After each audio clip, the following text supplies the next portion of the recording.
পরিমণি এবং গায়ক শেখ সাদী মাঝে মধ্যেই তাদের সম্পর্ক নিয়ে আলোচনায় আসেন। তাদের ঘনিষ্ঠ মুহূর্ত, একে অপরের সঙ্গে স্ট্যাটাস, ছবি নিয়ে সাধারণ মানুষ, মিডিয়া সব জায়গাতেই গুঞ্জন ছড়ায়। তবে সম্প্রতি পরিমণি এক সাক্ষাৎকারে তাদের সম্পর্ক নিয়ে কিছুটা খোলামেলা মন্তব্য করেছেন।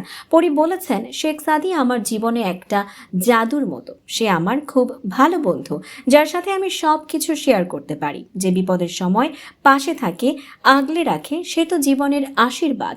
তিনি আরো যোগ করেন, আমার জীবনে অনেক শুভাকাঙ্ক্ষী রয়েছে, কিন্তু সাদী এমন একজন মানুষ যিনি আমার খারাপ সময়ে পাশে ছিলেন। অন্যদিকে শেখ সাদী পরিমণি ও তার সম্পর্ক নিয়ে কথা বলতে গিয়ে গণমাধ্যমে বলেন, পরি আমার ভালো বন্ধু এবং আমরা একসাথে কিছু কাজ করছি, সময় হলেই সবাইকে জানাবো। এদিকে আয়েশা খান, যিনি টিভি নাটকে দর্শকদের নজর কাড়ছেন, সম্প্রতি নিজের জীবনসঙ্গী কেমন চান এর উত্তরে নামাজি ছেলে পছন্দ করেন বলেই জানান।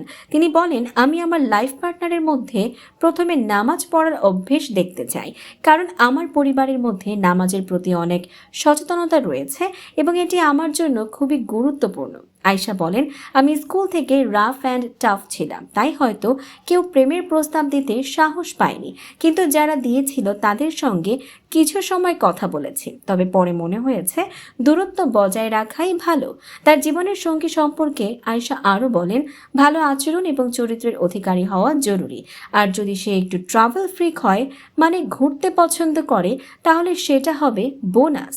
দর্শক, পরি নাকি আয়েশা, কোন টপিকটি আপনার বেশি ভালো লেগেছে কমেন্ট করে জানাতে ভুলবেন না। ভিডিওটি ভালো লাগলে শেয়ার করুন, ফলো করুন আমাদের Facebook page CB24 TV official এবং সাবস্ক্রাইব করুন ইউটিউব চ্যানেল CB24 এন্টারটেইনমেন্ট। ধন্যবাদ।